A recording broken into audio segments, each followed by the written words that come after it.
What's up, everybody, and welcome back for another Big Easy Bets college basketball play of the day. It is Saturday, March 9th, which means we are now officially 8 days away from a brand new March Madness bracket. The countdown is on. We're feeling good. Last time out, we go 2-1, so we're moving in the right direction. We're making money. I will be honest with you, though. Our one loss was a brutal loss. Lately, when we miss big.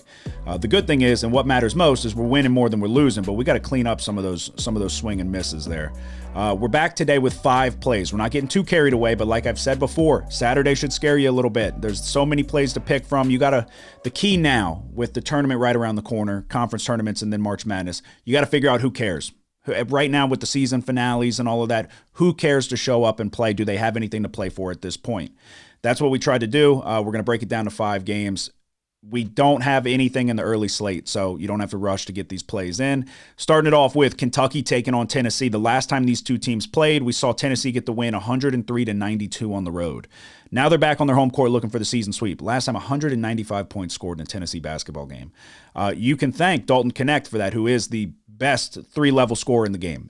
Whether it's behind the three-point line, mid-range, or at the rim, nobody scores the ball better than him consistently. Tennessee's proven they can keep up in a track meet, which is exactly what Kentucky wants to do, being 12th in the nation in adjusted tempo. While Tennessee is capable of keeping up in a shootout, it's not exactly what Rick Barnes wants to do.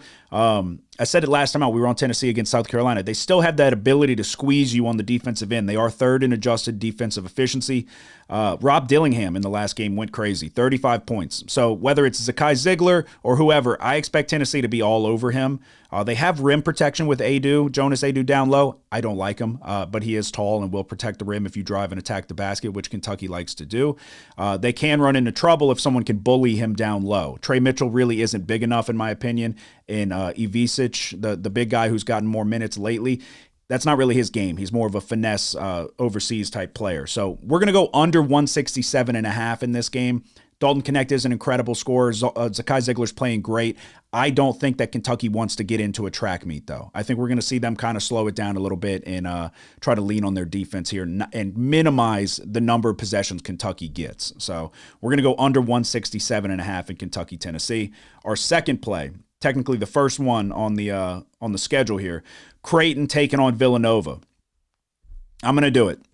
Again, we could be walking directly into a trap, but I'm going to lay the 1.5 with Creighton. Maybe the squarest pick of the weekend, but I just think Creighton should be favored by more. They're top 25 in both offensive and defensive efficiency. Villanova isn't consistent enough scoring the basketball for me to back them here. All the warning signs are there, though. I can acknowledge it. This could be a square pick.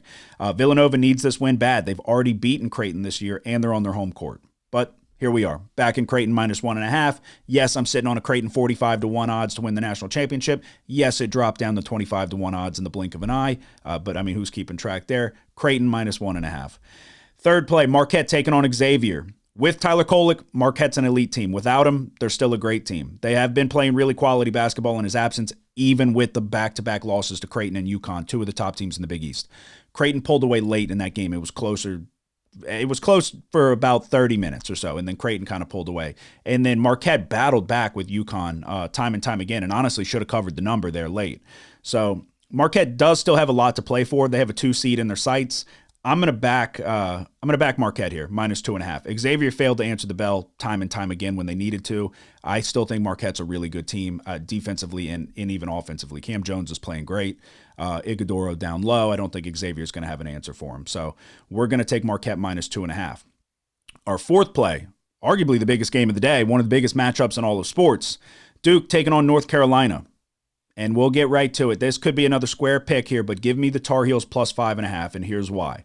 I think these teams match up really well. Filipowski is obviously the most skilled big man down low, but we just saw it in their last game against NC State. When you get a big guy that will outmuscle him like DJ Burns did, he can get into trouble. 1, he'll get into foul trouble. 2, he doesn't really have an answer on the defensive end.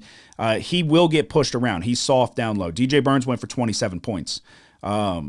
I give Baycott the advantage. The last time we saw him put up 25 points, the first time Duke and North Carolina played this year, Baycott had 25 points on 10 of 13 shooting. The next question, so who's the most dangerous player on the court?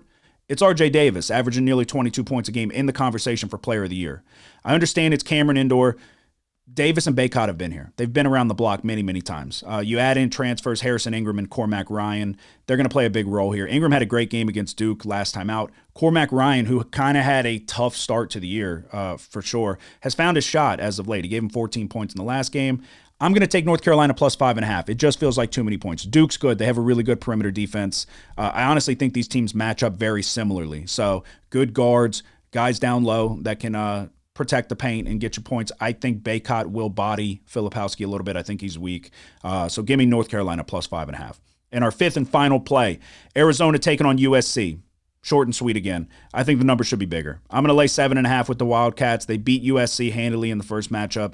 They dominated the glass, so second chance opportunities will be there all day. I don't think USC has the firepower to keep up. Just stop Boogie Ellis. Don't let him go crazy from the floor. Arizona minus 7.5 should be no problem. So should be, but we'll see how it goes. Again, 5 plays for Saturday. We're trying to get rolling right at the right time. We're still trending in the right direction, just kind of stacking winners. Little by little, we need to hit them big, though, so we're going to try to do that today. Kentucky, Tennessee, under 167.5. Creighton, minus 1.5. Marquette, minus 2.5. North Carolina, plus 5.5. And our final play, Arizona, minus 7.5. 5 plays on a Saturday. Let's keep winning. Let's keep moving in the right direction. Good luck.